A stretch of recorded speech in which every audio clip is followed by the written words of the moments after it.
اور سوسائٹی بہت انجوائے کرتی ہے اس کو. دس از دا ویری ریزن ہماری سوسائٹی میں یہ باتیں پھیلتی ہیں. غیبت کرنا، بہتان لگانا، نمیمہ کرنا، یہ اللہ سبحانہ تعالیٰ کی مدد اس شخص کے ساتھ نہیں آتی. تو غیبت ایک ایسا گناہ ہے جس کے بارے میں قیامت کے دن انسان جو ہے اس کو اکاؤنٹیبل ٹھہرایا جائے گا، قبر میں بھی اور قیامت کے دن بھی. ہماری سوشل میڈیا، ہمارے میگزین، ہمارے نیوز چینلز، یہ سارے اس گناہ کے اندر انوالوڈ ہیں. شریعہ میں 3 کیٹیگریز آتی ہیں جو ہمیں سمجھنے کی ضرورت ہے. نمبر 1 از غیبت، جس کو ہم غیبہ کہتے ہیں عربی میں. غیبت کیا ہوتی ہے کہ ایک انسان کے اندر برائی پائی جاتی ہو، اس کے اندر وہ شارٹ کمنگ ہوگی اور اس کی ایبسنس میں آپ اس کے بارے میں یہ بات کر رہے ہیں. جو اگر اس کی سننے میں آئے گا تو اس کو برا لگے گا. اس کو کہتے ہیں غیبت. اور یہ غیبت بہت بڑا گناہ ہے جس کے بارے میں کہا گیا ہے کہ اس کی سزا قبر میں ملتی ہے. رسول اللہ صلی اللہ علیہ وسلم نے فرمایا کہ قیامت کے دن شخص آئے گا، اس نے بہت نیکیاں کی ہوئی ہوں گی، ماؤنٹن کے برابر اس کی جو ہے نمازیں ہوں گی، حج ہوں گے، صدقات ہوں گے، بٹ اس نے کسی نہ کسی کی غیبت کی ہوگی، کسی کا قتل کیا ہوگا، کسی کا حق مارا ہوگا، تو اس کی نیکیاں جو ہیں دوسرے کے اکاؤنٹ میں ڈالی جائیں گی، کیونکہ اس دن پیسے تو نہیں ہیں، اس دن نیکیاں جائیں گی. اور ایک پوائنٹ آئے گا جب جس کو وہ کرتا ہوگا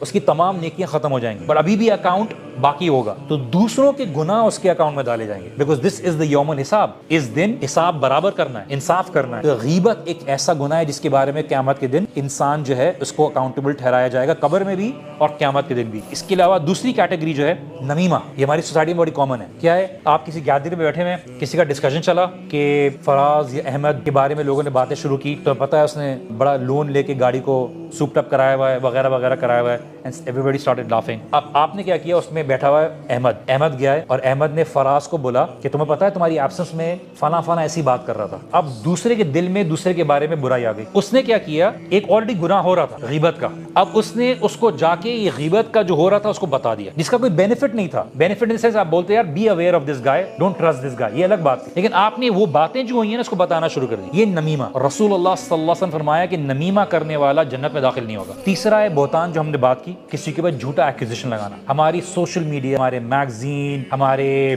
نیوز چینلز، یہ سارے اس گناہ کے اندر انوالوڈ ہیں کہ ہم ایک بات کو، سنی سنائی بات کو آگے پھیلاتے ہیں. تو ہم آگے پھیلاتے ہیں کسی کے بارے میں وداؤٹ کنفرمنگ، اور سوسائٹی بہت انجوائے کرتی ہے اس کو. دس از دا ویری ریزن ہماری سوسائٹی میں یہ باتیں پھیلتی ہیں. کسی کا بھی کیریکٹر محفوظ نہیں، کوئی بھی محفوظ نہیں. آپ جس کے ساتھ بیٹھے ہوئے ہو وہ دوسرے کی بات ہو رہی ہے، آپ گئے ہو، آپ کے بارے میں بات شروع ہو جاتی ہے. غیبت کرنا، بہتان لگانا، نمیمہ کرنا، یہ اللہ سبحانہ تعالیٰ کی مدد اس شخص کے ساتھ نہیں آتی. اسی لیے قرآن کے اندر اگزامپل کیا ہے ایسے سچویشن میں آپ اور میں کیا کریں. whenever we have somebody backbiting regarding the other person, either we defend that person in the absence, or if not, then the least we can do is stay quiet and not be part of it, because you don't want to be able to put that fire in your stomach.